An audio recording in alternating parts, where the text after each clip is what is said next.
नमस्कार। अब corona vaccine की कीमत क्या होगी, इसकी चिंता आप बिल्कुल भूल जाइए। अब कोरोना की वैक्सीन की किल्लत होगी, आपको यह भी अब भूल जाना चाहिए। अब केंद्र और राज्य सरकारों के बीच वैक्सीन फंस जाएगी, इस आशंका को भी बिल्कुल भूल जाइए, क्योंकि प्रधानमंत्री नरेंद्र मोदी ने वैक्सीन पर बहुत बड़ा ऐलान किया है। नमस्कार, मैं हूं सुमित अवस्थी और आप इस वक्त देख पा रहे हैं इंडिया चाहता है। प्रधानमंत्री नरेंद्र मोदी ने आज देश को एक शानदार तोहफा दिया। प्रधानमंत्री मोदी ने राष्ट्र के नाम संदेश में कहा कि अब हर हिंदुस्तानी को मुफ्त में वैक्सीन लगेगी। इंडिया भी यही चाहता है। आज 34% इंडिया प्रधानमंत्री नरेंद्र मोदी के राष्ट्र के नाम इसी वैक्सीन वाले संदेश की व्याख्या विश्लेषण को देखना चाहता है, जबकि 20% इंडिया ये जानना चाहता है कि कोरोना केस घटने लगे, देश के अलग अलग हिस्सों से ताला हटने लगा, लेकिन इस अनलॉक के कोई साइड इफेक्ट्स भी हैं क्या? जबकि 18% इंडिया ये जानना चाहता है कि क्या रुपया ज़्यादा छपेगा तो देश की जेब पर क्या कम असर होगा। इसको हम विस्तार से दिखाएंगे।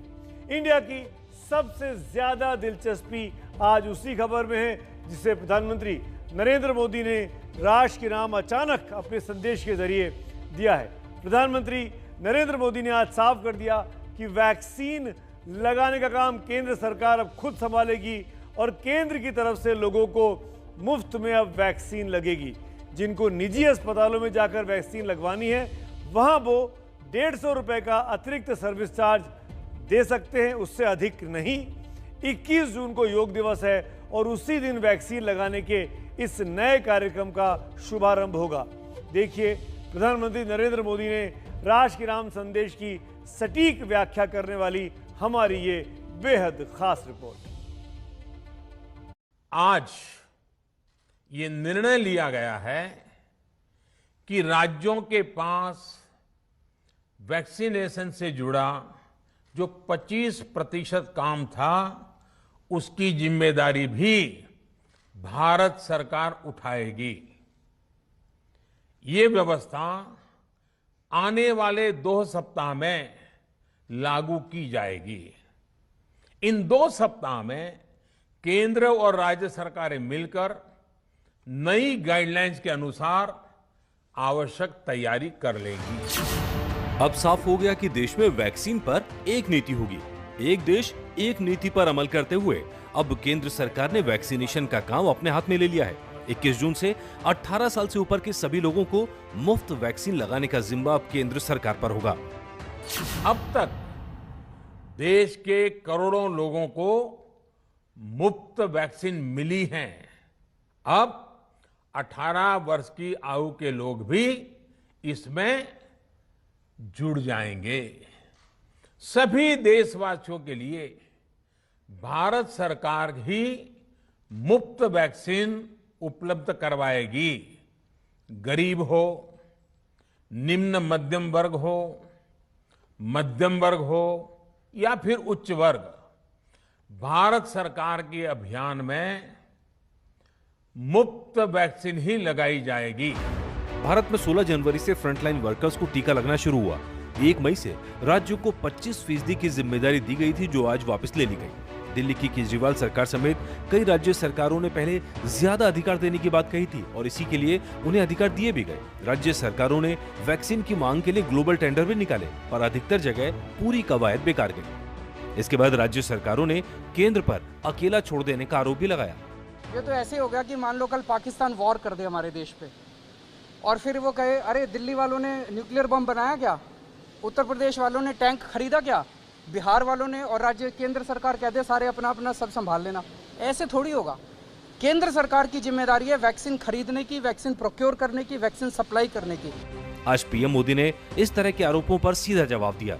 1 मई से राज्यों को 25% काम उनके हवाले कर दिया गया। उसे पूरा करने के लिए उन्होंने अपने अपने तरीके से प्रयास भी किए।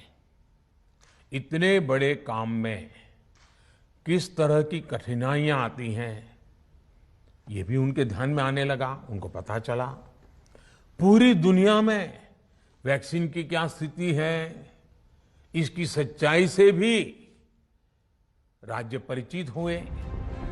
वहीं पंजाब में इन दिनों बवाल मचा हुआ है। अकाली दल सड़क पर उतरकर कैप्टन सरकार पर आरोप लगा रहा है कि उसने वैक्सीन को प्राइवेट सेक्टर को बेचा, जिसने महंगे दाम पर लोगों को टीके लगाए। कैप्टन सरकार ने फैसला तो वापस ले लिया, लेकिन आज पीएम के भाषण में इसकी भी गूंज सुनाई दी। जो व्यक्ति मुफ्त में वैक्सीन नहीं लगवाना चाहते, प्राइवेट अस्पताल में वैक्सीन लगवाना चाहते हैं, उनका भी ध्यान रखा गया है। देश में बन रही वैक्सीन में से 25% प्राइवेट सेक्टर के अस्पताल सीधे ले पाए, ये व्यवस्था जारी रहेगी। प्राइवेट अस्पताल वैक्सीन की निर्धारित कीमत के उपरांत एक डोज पर अधिकतम 150 रुपये ही सर्विस चार्ज ले सकेंगे। इसकी निगरानी करने का काम राज्य सरकारों के पास ही रहेगा। पीएम के ऐलान से बीजेपी शासित राज्य खुश हैं। बहुत सारी राज्य सरकारें ऐसी थीं जो इस अर्थ को वहन करने में दिक्कत महसूस कर रही थीं। दूसरा, वैक्सीन की उपलब्धता भी एक संकट था। हम सब आभारी हैं आदरणीय प्रधानमंत्री जी के कि उन्होंने आज राज्यों की इस समस्या का समाधान भी किया है। प्रधानमंत्री जी से यह आग्रह किया कि उनके नेतृत्व में ही ये वैक्सीनेशन का काम संपन्न हो और केंद्र सरकार ही वैक्सीनेशन के काम को अपने हाथ में ले। राज्यों के अनुरोध को उन्होंने स्वीकार किया है। हालांकि इस पर विपक्ष ने सरकार पर चुटकी ली है। विपक्ष का कहना है कि वैक्सीनेशन तो शुरू से केंद्रीय सरकार का काम था। आखिरकार सर्वोच्च न्यायालय से उठ रही आवाजें या ज्वाइंट अपोजिशन की जो लगातार डिमांड थी, उसको सुना गया। Finally some good sense has prevailed.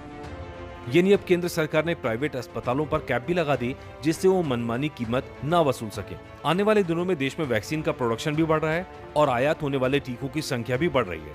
ऐसे में इस फैसले का सीधा मतलब ये होगा कि अब टीकाकरण का पूरा श्रेय केंद्र सरकार और पीएम मोदी को जाएगा। विपक्ष कह रहा है कि प्रधानमंत्री ने जो घोषणाएं की है वो देर आए दुरुस्त आए कैटेगरी में ज्यादा गिनी जाएंगी, लेकिन कोरोना की भयंकर बर्बादी और तबाही के बीच आज बहुत राहत देने वाली खबर प्रधानमंत्री मोदी ने दी है। प्रधानमंत्री मोदी ने 32 मिनट तक राष्ट्र के नाम अपना संदेश दिया है। प्रधानमंत्री के राष्ट्र के संदेश से 5 बड़ी बातें निकलकर सामने आई। पहली बात यह कि अब देश के हर नागरिक को केंद्र सरकार वैक्सीन लगाएगी और मुफ्त में लगाएगी। वैक्सीन केंद्र देगा और राज्य सरकारें उनको लगाने का काम करेंगी। ये नई वैक्सीन नीति योग दिवस के मौके पर 21 जून से लागू देश भर में हो जाएगी। इसमें 75% वैक्सीन केंद्र के पास होगी और उसके जरिए ही वो आम पब्लिक को लगवाई जाएगी, जबकि 25% वैक्सीन प्राइवेट अस्पतालों के लिए छोड़ी गई है, जहां कोई व्यक्ति जो अफोर्ड कर सकता है, जिसके पास पैसे हैं, वो 150 रुपये का सर्विस चार्ज देकर अपने लिए वैक्सीन लगवा सकता है। और इस वैक्सीन के अलावा एक बड़ा ऐलान प्रधानमंत्री नरेंद्र मोदी ने जो आज किया है वो ये कि 80 करोड़ से ज़्यादा गरीबों को दिवाली तक प्रधानमंत्री गरीब कल्याण अन्न योजना के तहत मुफ्त अनाज मिलता रहेगा। ये स्कीम लास्ट ईयर लॉन्च की गई थी, इसको इस साल दिवाली तक अब बढ़ा दिया गया है। विपक्ष केंद्र सरकार की इस बात के लिए आलोचना करता है कि वैक्सीन पर सरकार की कमजोर नीति और लापरवाही के कारण ही लोगों को टीका नहीं लग पाया। इस पर प्रधानमंत्री मोदी ने किसी का आज नाम तो नहीं लिया, लेकिन इशारों में ही अपनों से पहले की सरकारों की वैक्सीन नीति पर भारी तंज कसे। देखिए ये खास रिपोर्ट।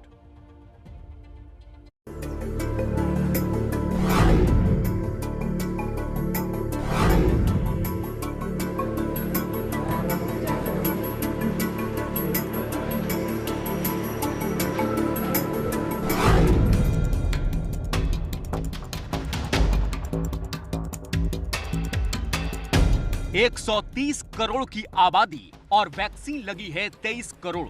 इस पर विपक्ष के उठते और चुभते सवालों के बीच प्रधानमंत्री नरेंद्र मोदी जब राष्ट्र के नाम संदेश देने आए तो इशारों ही इशारों में उनके पास कहने के लिए बहुत कुछ था। देश के वैज्ञानिकों ने ये दिखा दिया कि भारत बड़े बड़े देशों से पीछे नहीं है। आज जब मैं आपसे बात कर रहा हूं तो देश में 23 करोड़ से ज्यादा वैक्सीन की डोज दी जा चुकी है। 23 करोड़।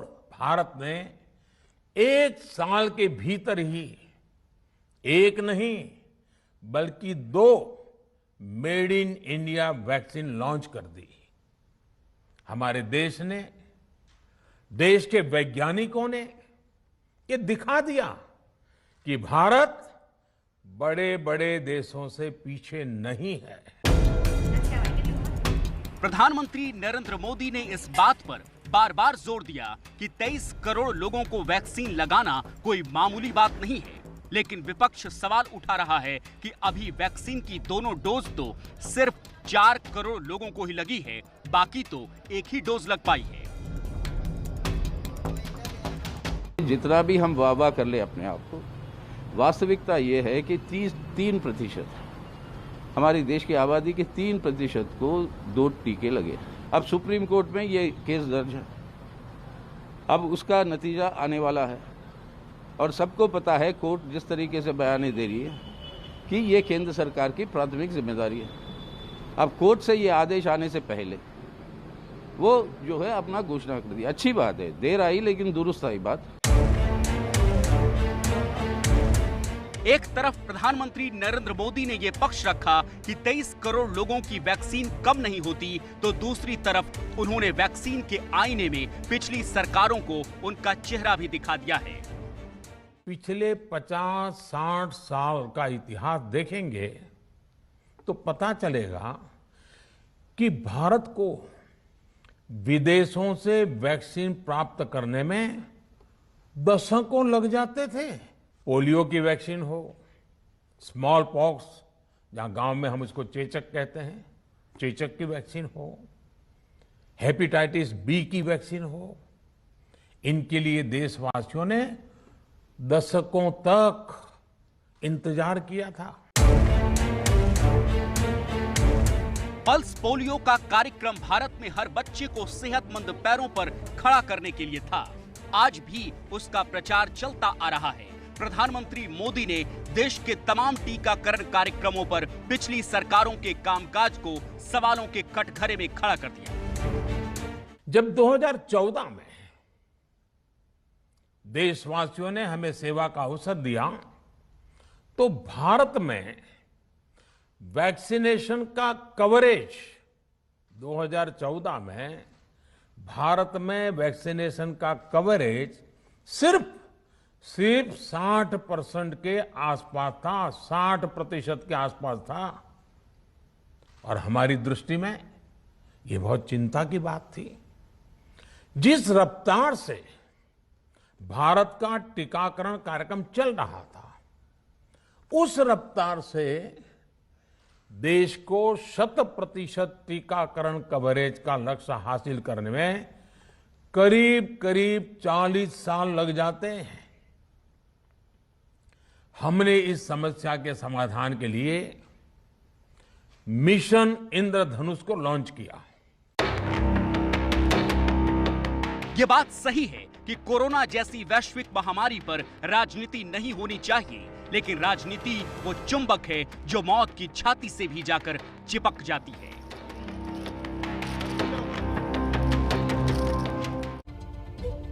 प्रधानमंत्री मोदी ने अपने भाषण में विपक्ष पर निशाना साधा तो मुफ्त वैक्सीन के उनके ऐलान के बाद अब विपक्ष पलटवार कर रहा है। विपक्ष ये कह रहा है कि केंद्र सरकार की नेक नियति नहीं बल्कि सुप्रीम कोर्ट की फटकार का नतीजा है प्रधानमंत्री की आज की घोषणा। हम आपको ये बताते हैं कि क्या कहा प्रधानमंत्री ने सुप्रीम कोर्ट में, केंद्र सरकार को किन किन सवालों का सामना करना पड़ा। सुप्रीम कोर्ट वैक्सीन को लेकर इतना सख्त रहा कि उसने केंद्र से वैक्सीन की खरीद पर रिपोर्ट पेश करने को कहा। सुप्रीम कोर्ट ने कोविशील्ड, कोवैक्सीन और स्पुतनिक से जुड़े सवाल भी उठाए। सबसे बड़ी अदालत ने पूछा कि तीनों वैक्सीन को खरीदने का ऑर्डर कब दिया गया है, कोर्ट ये जानना चाहता है। केंद्र से अदालत ने यह भी पूछा था कि ग्रामीण और शहरी इलाकों में कितने लोगों को वैक्सीन अब तक लगी है और वैक्सीन की सप्लाई की अनुमानित तारीख क्या है। इन सवालों के साए में ही विपक्ष अब मोदी सरकार पर सवाल उठा रहा है। हाईकोर्ट्स ने तो मोदी सरकार की नीति को मैन स्लॉटर की संज्ञा भी दे दी। आज कम से कम एक बात की खुशी है, आधी अधूरी ही सही, भारतीय राष्ट्रीय कांग्रेस की उस मांग को स्वीकार कर, देश की उस मांग को स्वीकार कर 18 साल के आयु से अधिक हर भारतीय की वैक्सीनेशन की जिम्मेवारी अधूरे तरीके से ही सही मोदी सरकार ने उसे पार्शली माना तो सही। देश के प्रधानमंत्री ने आज अपनी वैक्सीनेशन पॉलिसी में यू टर्न लेना पड़ा, इसलिए लेना पड़ा क्योंकि सुप्रीम कोर्ट ने उन पर यह ऑब्जर्वेशन किया कि मोदी सरकार की वैक्सीनेशन पॉलिसी आर्बिट्री है, डिस्क्रिमिनेटरी है। तो सुप्रीम कोर्ट को जवाब देने से पहले प्रधानमंत्री देश के सामने आकर सुप्रीम कोर्ट के ऑब्जर्वेशन की रोशनी में अपने वैक्सीनेशन पॉलिसी को उनको यू टर्न लेना पड़ा। विपक्ष यू टर्न कहे, विपक्ष ये कहे कि देर आए दुरुस्त आए, लेकिन कुल मिलाकर जो आज फैसला केंद्र सरकार ने किया है प्रधानमंत्री मोदी की अगुवाई में, उससे फायदा देशवासियों को होने वाला है। जाहिर तौर पर मोदी ने सबको मुफ्त वैक्सीन लगाने का ऐलान किया। इस पर आज कांग्रेस के प्रवक्ता जो सवाल उठा रहे हैं, उसी तरीके के चुपते सवाल आज सुबह कांग्रेस की महासचिव प्रियंका गांधी वाड्रा ने भी सरकार पर उठाए थे। 2 जून को प्रियंका ने फेसबुक पोस्ट लिखकर केंद्र सरकार से पूछा कि मुफ्त टीकाकरण की नीति पर सरकार ने दिया क्या है। उन्होंने लिखा कि वैक्सीनेशन केंद्र पर ताले जड़े हुए हैं। एक देश में वैक्सीन के 3 अलग अलग दाम चल रहे हैं। अब तक सिर्फ 3.4% आबादी को ही 2 टीके लग पाए हैं। अब जब सबको टीका लगने का ऐलान हो चुका है तो आलोचनाओं और सवालों के बावजूद ये एक अच्छी पहल अब कही जाएगी। लेकिन एक दिक्कत अब भी है जिसकी चिंता प्रधानमंत्री नरेंद्र मोदी ने राष्ट्र के नाम संदेश में जाहिर भी की। लोगों में वैक्सीन को लेकर इतनी गलतफहमी भरी हुई है कि कहीं वैक्सीन लगवा नहीं रहे तो कहीं पर टीका लगाने गए स्टाफ पर हमला कर देते हैं। देखिए, इंडिया चाहता है कि एक और खास रिपोर्ट। वैक्सीन का वेस्टेज नहीं करना है जब तक कि उतने लोग ना हो जाएं। उसी पे इन लोगों के साथ अभद्र व्यवहार करना, गाली करना, ये करना। पुलिस के आगे फपक फपक कर रोते ये हैं टीकाकरण अधिकारी रुद्रकांत सिंह। दरअसल यूपी के जमानिया के देवेता गांव में टीकाकरण कर रही टीम के साथ गांव के लोगों ने बदतमीजी और मारपीट की, जिसके बाद टीम को पुलिस में शिकायत दर्ज करानी पड़ी। हम लोग एक तो राष्ट्रीय कार्यक्रम कर रहे हैं, उसमें भी ये लोग हमारे व्यवहार हो रहा है, तो इसको सरकार की दायित्व है कि हम लोग की रक्षा करें। जब तक हमारी रक्षा नहीं होगी हम लोग काम नहीं करेंगे। बोल रहे थे लोग कि ग्राम प्रधान है, हम लोग नहीं जानते हैं कि कौन थे। वो अगर लगे बोलने की काहे ना खुल गए, ऐसे मतलब उल्टा सीधा लगे बोलने सब। फिर वहाँ पे स्केल रखा, मतलब इंचार्ज कौन हुए, कौन इंचार्ज है इसमें। तो हमारे जो ड्राइवर साहब थे वहाँ बैठे हुए थे, उनको स्केल उठा कर मारने लगे, हम लोग का मोबाइल भी छीन लिए। वैक्सीन की बर्बादी रोकने के लिए लोगों को इंतजार करने को कहा तो लोग दबंगई पर उतर आए। ये टीकाकरण से जुड़े कर्मियों का वो सच है जिसका सामना उन्हें रोज करना पड़ता है। यूपी के बाद लिए चलते हैं बिहार की राजधानी पटना, जहां सीएम आवास से महज 1 किलोमीटर दूर टीकाकरण को लेकर अफवाहों ने टीकाकरण की रफ्तार को धीमा किया हुआ है। वैक्सीन लेंगे तो मर जाएंगे, तो वैक्सीन लेने से मर जाता है, आपसे किसने कह दिया? बहुत आदमी बोल रहा है। हाँ, हम लोग लैसू नहीं लेंगे, वैक्सीन लेंगे भी नहीं। हम लोग दिन रात धूपे में रहते, हम लोग को कहाँ कुछ होगा। हम लोग का कोरोना नहीं है, ये सब खाली ढकोसला सरकार घोषित कैले। भूखे आदमी मर रहा है तो बदनाम कर रहा है कि कोरोना से मर रहा है, कोरोना से मर रहा है। कोरोना तो है नहीं। इतना दिन फिरे कहा कि 2 महीना की सरकार देंगे, फिरे गलत हम लोग क्या मिला है?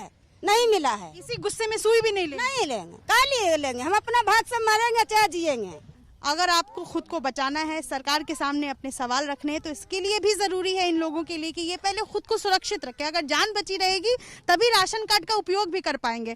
कल जाकर सुई लेंगे आप? हाँ। कैमरे पर कहिए, कल जाकर सुई लेंगे? हाँ ले लेंगे। शहरी इलाकों में नहीं, गाँव में भी बुरा हाल है। गाँवों में टीकाकरण एक्सप्रेस जाती तो रफ्तार से है, लेकिन भ्रम और अफवाहों से बैरंग लौट आती है। लोगों में अफवाह है, टीकाकरण से तबीयत बिगड़ती है और मौत भी हो सकती है। सब में ऐसा खौफ बैठ गया है कि टीका लेने से बुखार आ रहा है, बुखार आने से फिर अगर उसका सही इलाज नहीं हुआ तो लोग मृत्यु हो जा रहा है लोगों का। इसलिए लोग टीका लेने से डरते हैं, और तबीयत खराब होगा तो लोग तो हॉस्पिटल जाने से डर रहे हैं, क्योंकि हॉस्पिटल में जो सिचुएशन चल रहा है अभी आप जान ही रहे हैं। डॉक्टर खुद लोगों को जागरूक करने में जुटे हैं, लेकिन अफवाहें थमने का नाम नहीं ले रही। क्या कारण है और क्यों इन लोग सुई नहीं लेना चाहते हैं? क्या भ्रांति है? क्या इनको बहकावा में लाया गया है? इसको हम लोग दूर करने का कोशिश कर रहे हैं, व्यक्तिगत रूप से भी और सामूहिक रूप से। यही हाल झारखंड के दुमका इलाके का है। संताल परगना में अफवाहों से वैक्सीन का काम सुस्त पड़ा है। कई जिलों में पंचायतों में स्वास्थ्य कर्मी बैठे रह गए, लेकिन कोई टीका लगवाने नहीं आया। एक भी आदमी यहाँ नहीं पहुँचा है। लोगों को डर है कि वैक्सीन लेने से आदमी मर जाएगा, लेकिन ऐसे कुछ भी नहीं है। टीकाकरण में तेजी लाने के लिए प्रशासन को तरह तरह के पैंतरे अपनाने पड़ रहे हैं। कहीं बिना वैक्सीनेशन सैलरी न मिलने का आदेश जारी किया गया है, तो कहीं इनाम का लालच। एमपी के रतलाम में 45+ वाले को टीकाकरण के लिए लाने पर 18+ वाले को वैक्सीन बिना रजिस्ट्रेशन दी जा रही है। पहले तो एक प्रायोगिक तौर पे किया था, इस तरह का एक सेंटर और हम कहीं सर्च आउट कर रहे हैं, तो धीरे धीरे इसकी इस तरह के सेंटरों की संख्या बढ़ाएंगे, ताकि 18+ का जो उत्साह है वो बना रहे और साथ साथ में हमारे 45+ के भी लोग कवर होते जाएं। एमपी के इंदौर में टीकाकरण के लिए लकी ड्रॉ स्कीम शुरू की गई है, जिसमें 1100 इनाम दिए जाएंगे।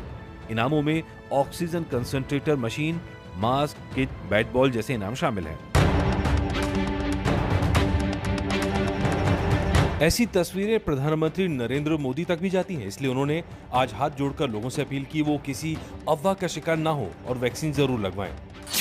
जो लोग वैक्सीन को लेकर आशंका पैदा कर रहे हैं, अफवाहें फैला रहे हैं, वो भोले भाले भाई बहनों के जीवन के साथ बहुत बड़ा खिलवाड़ कर रहे हैं। ऐसी अफवाहों से सतर्क रहने की जरूरत है। जाहिर है सिर्फ वैक्सीन की ही जरूरत नहीं है, बल्कि उस अंधविश्वास को तोड़ने की भी जरूरत है जो वैक्सीन के रास्ते में आड़े आ रहा है। और यहाँ पे हम भी आपसे ये अपील करना चाहेंगे कि अगर आपके गांव में, आपके शहर में वैक्सीन लगाने का कार्यक्रम हो रहा है तो ज़रूर ज़रूर ज़रूर वैक्सीन लगवाइए। अब तो ये मुफ्त में लग रही है और इसके लिए कोई कीमत भी नहीं देनी है, लेकिन उससे बड़ी बात यह है कि वैक्सीन लगाने से हम सबकी जीवन, हम सबका आम जनजीवन जो है वो कोरोना से मुक्त हो सकता है। इसीलिए जब तक वैक्सीन नहीं लग जाती तब तक आपकी सेहत आपके अपने हाथों में है। इसके लिए बहुत ज़रूरी है कि आप मास्क ज़रूर पहनें। आपको सिर्फ इतना सा करना है कि अब जबकि शहर खुल रहे हैं, अनलॉक हो रहे हैं, तो बाहर निकले अपने घरों से तो एक नहीं 2 मास्क लगा लें, डबल सिक्योर्ड हो जाए, क्योंकि बाहर भीड़ भाड़ हो सकती है और एक मास्क के ज़रिए कई बार ऐसा होता है कि आप इन्फेक्ट हो जाएं। तो डबल मास्क लगा कर निकलें। और जो लोग #मास्कअपइंडिया एबीपी न्यूज़ की इस मुहिम में हमारे साथ जुड़ रहे हैं, उनकी हर रोज़ हम तस्वीरें यहाँ दिखाते हैं। आप भी इसका हिस्सा बन सकते हैं। आपको केवल मास्क पहनी अपनी सेल्फी खींचनी है और हमको ट्वीट कर कर भेजनी है। हम इन तस्वीरों को रोज शाम 8 बजे इंडिया चाहता है में दिखाते हैं और आपकी इन तस्वीरों के सहारे देश के बाकी लोगों को समझाने की कोशिश करते हैं कि इन्होंने तो मास्क लगा लिया, अपना दायित्व, अपना फर्ज निभाया, आप कब अपना दायित्व निभाएंगे। करीब 1.5 महीने से ज़्यादा वक्त लॉकडाउन में गुजारने के बाद अब देश के कई हिस्सों में राहत की सांस ली है।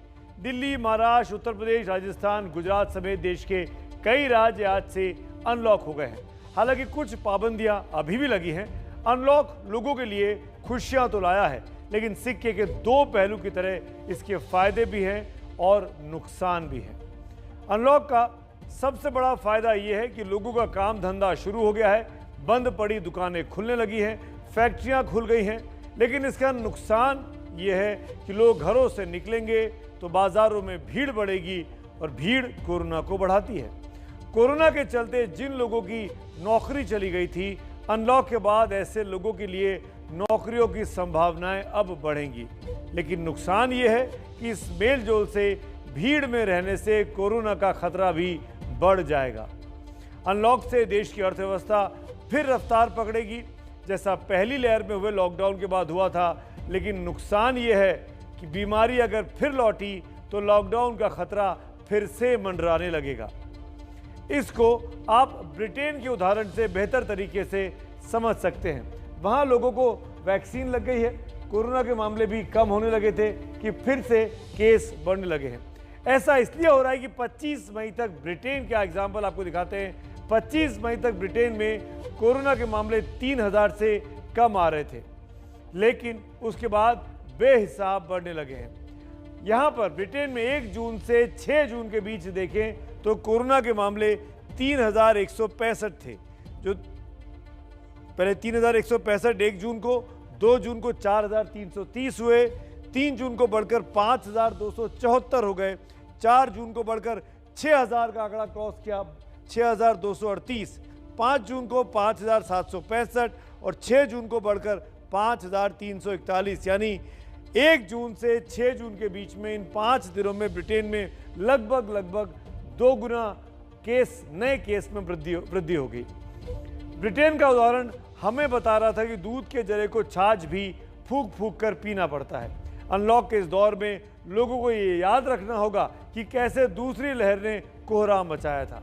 अब अगर जान के साथ जहान को चलाना है तो फिर सावधानी भी बरतनी होगी। ये सब हम इसलिए कह रहे हैं क्योंकि अनलॉक के पहले दिन ही जैसी तस्वीरें आज दिखी हैं दिल्ली में, मुंबई में, वो बहुत चिंता बढ़ाने वाली है।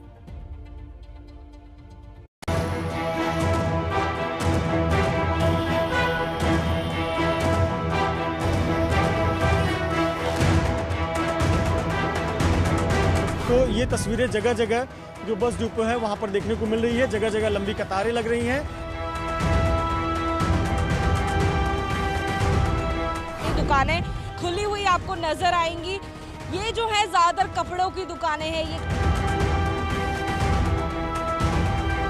अनलॉक के पहले दिन की तस्वीर आप देखकर अनुमान लगा सकते हैं कि सड़कों का क्या हाल है। जो लोग सड़क से यात्रा कर रहे हैं उन्हें कितनी मशक्कत करनी पड़ रही है। अनलॉक की ये भीड़ कहीं फिर से न लगवा दे लॉक।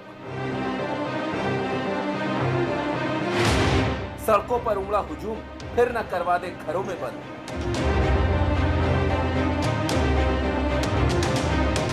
सड़क पर उमड़ी लापरवाही से कहीं लौट ना आए कोरोना।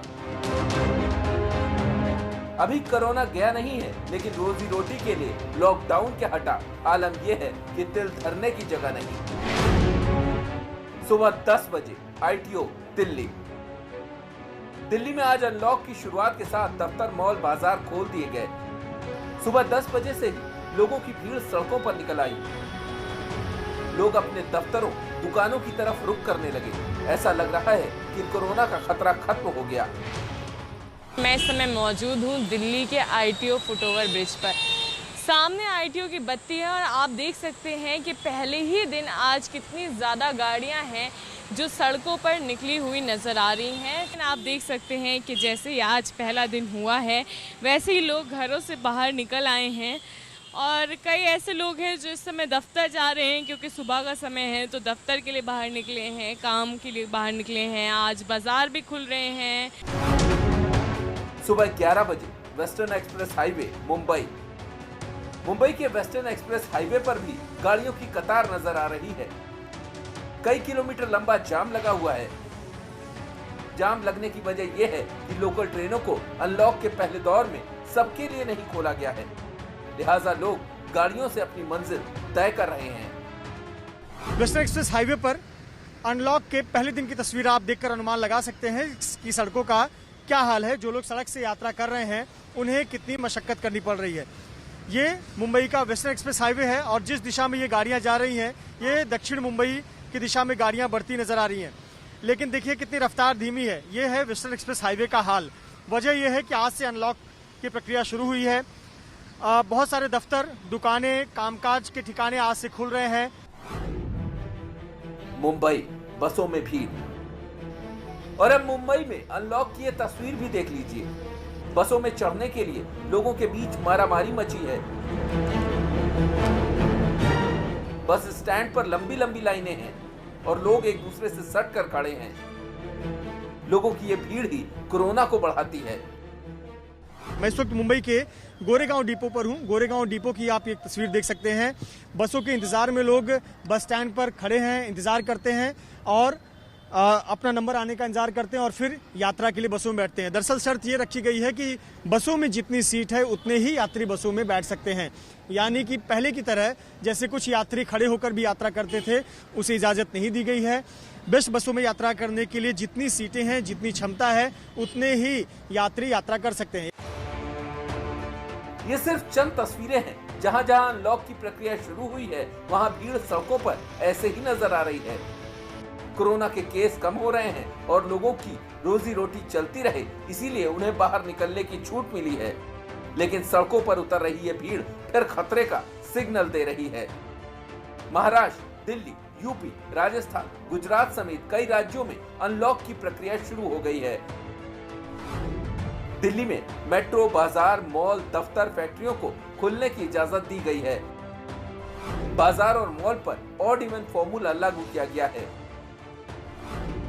जबकि मेट्रो और प्राइवेट ऑफिस 50% क्षमता के साथ काम करेंगे। मुंबई में दुकानें, थिएटर, बसों को चलने की अनुमति दी गई है। आम जनता के लिए लोकल ट्रेन को नहीं खोला गया है। यूपी के 71 जिलों को अनलॉक कर दिया गया है। यूपी में दुकानें, निजी और सरकारी दफ्तरों को खोलने की इजाजत दी गई है। दिल्ली में बाजार और मॉल ऑड इवन फॉर्मूले से खोले जा रहे हैं। इतने दिन की बंदी के बाद आज दुकानें फिर से खुली। हालांकि बाजारों में पहले की तरह भीड़ नजर नहीं आई। जान बचाना जरूरी है, लेकिन जहान का चलना भी उतना ही जरूरी है। कोरोना का संक्रमण कम हो रहा है तो लोगों को कमाई के लिए निकलने का मौका जरूर मिल रहा है, लेकिन अगर पुरानी गलतियां फिर दोहराई गई तो लॉकडाउन के अलावा कोई चारा नहीं बचेगा। अनलॉक के चक्कर में ऐसे भी आप बाहर मत निकलिएगा बगैर काम के, जिससे दोबारा कोरोना का खतरा पैदा हो और हम तीसरी लहर की ओर चले जाएं। आइए अब रुख करते हैं उत्तर प्रदेश का, जहां बीजेपी अभी से चुनावी तैयारियों में जुट गई है। पंचायत चुनावों के नतीजे और कोरोना की दूसरी लहर की बर्बादी ने बीजेपी को अलर्ट कर दिया है। पिछले कई दिनों से लखनऊ से लेकर दिल्ली तक बीजेपी और आरएसएस में महामंथन का दौर हुआ, जिसमें एक बात बहुत साफ हो गई कि बीजेपी मुख्यमंत्री योगी आदित्यनाथ के नेतृत्व में ही चुनाव में जाएगी। आखिर बीजेपी के लिए योगी क्यों इतने महत्वपूर्ण हैं, इसको जरा समझ लीजिए। पहली बात तो ये कि योगी बीजेपी के ब्रांड हिंदुत्व का प्रतिनिधित्व करते हैं, और दूसरी बात ये कि बीजेपी को आरएसएस के एक बहुत बड़े धड़े का समर्थन हासिल है, और तीसरी बात यह है कि चुनाव से ठीक पहले किसी तरह के बदलाव से समर्थकों और वोटरों में खराब संदेश जा सकता है, इसीलिए योगी को बनाए रखा जाएगा। और चौथी बात ये कि योगी के कद का कोई नेता बीजेपी में, यूपी में इस वक्त दिखाई नहीं देता। लेकिन यह भी सही है कि चेहरा भले न बदले, लेकिन संगठन से लेकर सरकार तक बदलाव जल्द ही हो सकते हैं।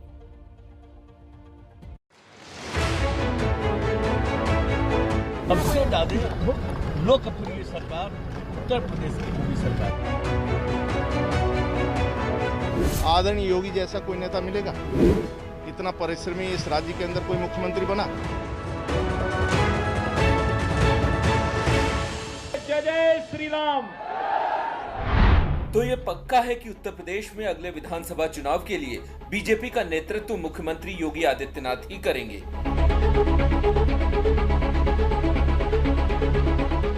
लखनऊ से लेकर नई दिल्ली तक बीजेपी की मैराथन बैठकों में जितनी उथल पुथल मची, वो सब कुछ मुख्यमंत्री योगी आदित्यनाथ के प्रभाव के आगे थम गई। अब यूपी में बीजेपी कैसे चुनाव लड़ेगी, प्रदेश में बीजेपी की राजनीति का चेहरा कैसा होगा, उसकी रणनीति कैसी होगी, ये सब मुख्यमंत्री योगी आदित्यनाथ ही तय करेंगे। जहां तक सरकार संगठन का सवाल है, देश में सबसे मजबूत संगठन उत्तर प्रदेश में बीजेपी का है, और सबसे ज्यादा लोकप्रिय सरकार उत्तर प्रदेश की मोदी सरकार। यूपी के लिए बीजेपी ने अपनी चुनावी तैयारियां शुरू कर दी हैं। यूपी में बीजेपी के संगठन मंत्री सुनील बंसल ने गोरखपुर में चुनावी रणनीति पर बैठक कर ली। ये सिर्फ इत्तेफाक नहीं हो सकता कि ये पहली मीटिंग मुख्यमंत्री योगी आदित्यनाथ के गृहनगर में उनके गोरखधाम में शुरू हुई। 6 महीने बाद जो विधानसभा के चुनाव होने हैं, उसके दृष्टि से हम संगठन को नीचे तक ले जाने की गतिविधियों के बारे में पूरी चर्चा करेंगे और कैसे हम सोशल मीडिया, IT को भी सक्रिय करके और नीचे तक हम केंद्र और प्रदेश सरकार की उपलब्धियों को नीचे तक ले जा करके और सामाजिक और सेवा के कार्यों के माध्यम से हम उस चुनाव को भी एक प्लेटफॉर्म और पृष्ठभूमि तैयार करने वाले हैं। यूपी में योगी आदित्यनाथ बीजेपी के लिए मजबूरी है या जरूरी, दोनों आज एक ही बात हो गई है। वैसे तो योगी उत्तर प्रदेश संभालते हैं, लेकिन उनकी गिनती बीजेपी के 3 बड़े नेताओं में होती है। योगी का ब्रांड हिंदुत्व, उनका जोगिया भेष और उनके संतत्व की छवि से बीजेपी को यूपी के बाहर भी फायदा मिला है। मुख्यमंत्री बनने के बाद 2017 में ही योगी ने गुजरात में 35 रैलियां की, जिनमें 20 पर पार्टी जीती, यानी जीत का स्कोर 57%। 2018 में त्रिपुरा में योगी ने 9 रैलियां की, जिनमें 8 में जीत मिली, यानी स्कोर रेट 89%। कर्नाटक में 33 रैलियां की, जिनमें 17 सीटों पर जीत मिली, स्कोर 52%। मध्य प्रदेश में 15 रैलियां की, जिनमें 10 पर जीत मिली, यानी 67% स्कोर। उन सभी रैलियों में योगी का तीखा हिंदुत्व लोगों के सिर चढ़कर बोला। मैं देख रहा हूं ममता दीदी भी अब मंदिर में जाकर के चंडी पाठ कर रही है। ये परिवर्तन है ना, ये है नया भारत। हर व्यक्ति को भगवान की शरण में जाना ही पड़ेगा।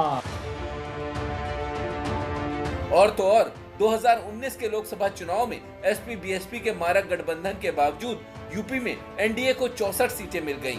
लेकिन ये चढ़ता ग्राफ उसके बाद दूसरे राज्यों के विधानसभा चुनावों के प्रचार में कम होता गया।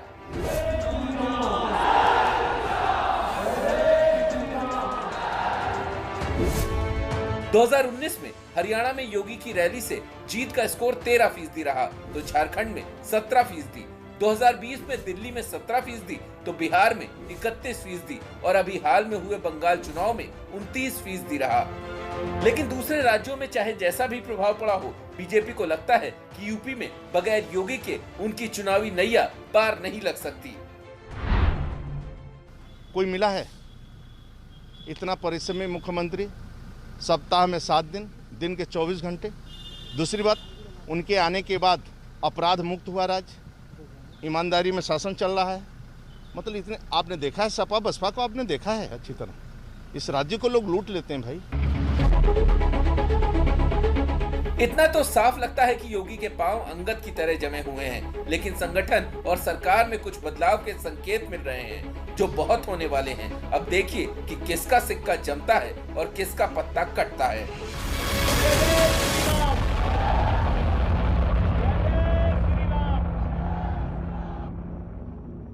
तो एक तरफ वैक्सीन का संकट, दूसरी तरफ राजनीति का सवाल, तो तीसरी तरफ अर्थव्यवस्था की खराब सेहत। अब इसे सुधारने के लिए मनी प्रिंटिंग यानी ज्यादा नोट छापने की वकालत की जा रही है। सवाल ये कि क्या ज्यादा नोट छापकर अर्थव्यवस्था को वापस ट्रैक पर लाया जा सकता है, या ये तरीका सिर्फ वक्ती तौर पर अर्थव्यवस्था को संभालने वाला है, जिसके नुकसान आगे जाके उठाने पड़ सकते हैं। यह इंदौर के जतिन निहोरे, जो कोरोना से तो बच गए, लेकिन कोरोना के साइड इफेक्ट से नहीं बच पाए। उनकी नौकरी चली गई। जतिन निहोरे जैसे लाखों लोग हैं जिनकी नौकरी कोरोना ने छीन ली। आंकड़ों के मुताबिक 26 करोड़ लोग कोरोना की वजह से गरीबी रेखा के नीचे चले गए। लॉकडाउन 1 और फिर लॉकडाउन 2 से सिर्फ आम लोगों को ही झटका नहीं लगा, बल्कि देश की इकोनॉमी को भी लगा है। अब सवाल उठ रहा है, कोरोना काल में मनी प्रिंटिंग से क्या इस मुसीबत से बाहर आया जा सकता है? इसके समर्थन में आ गए हैं पी चिदम्बरम, पूर्व वित्त मंत्री, कोटक महिंद्रा बैंक के उदय कोटक और नोबेल पुरस्कार विजेता अभिजीत बनर्जी।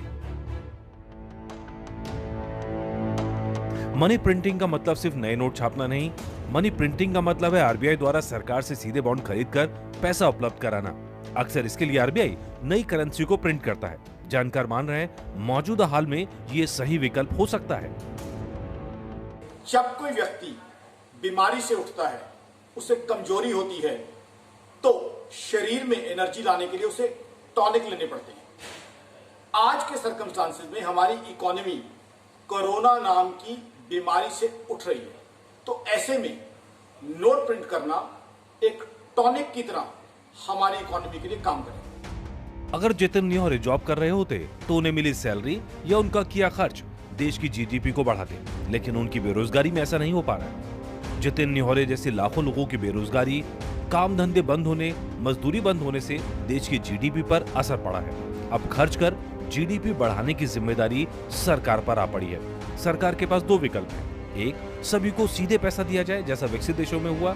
दूसरा, सरकार जमकर खर्च करे ताकि मार्केट में पैसा उपलब्ध हो।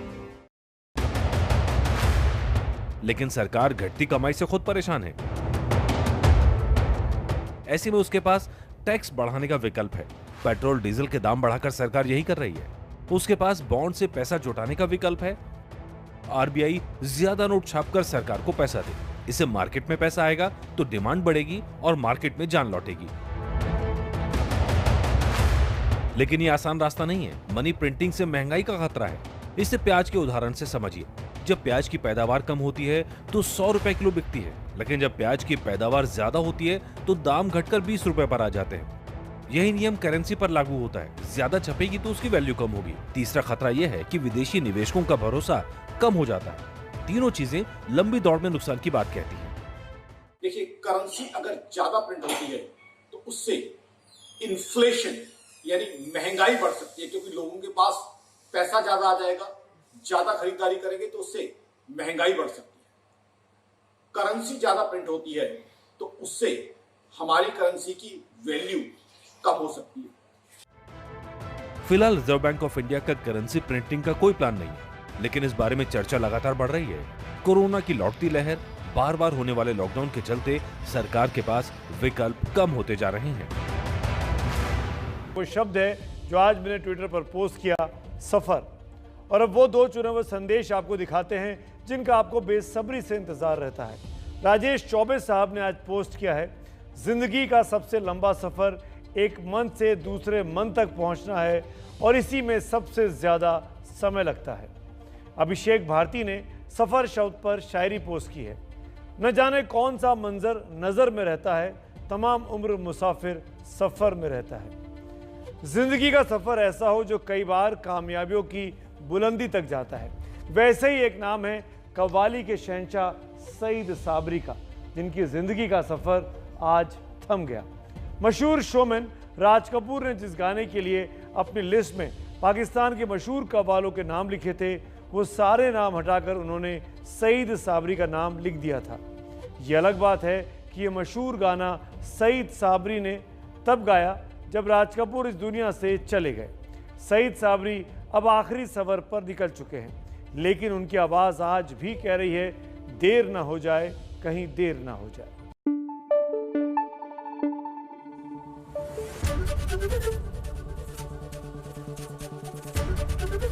एबीपी न्यूज आपको रखे आगे।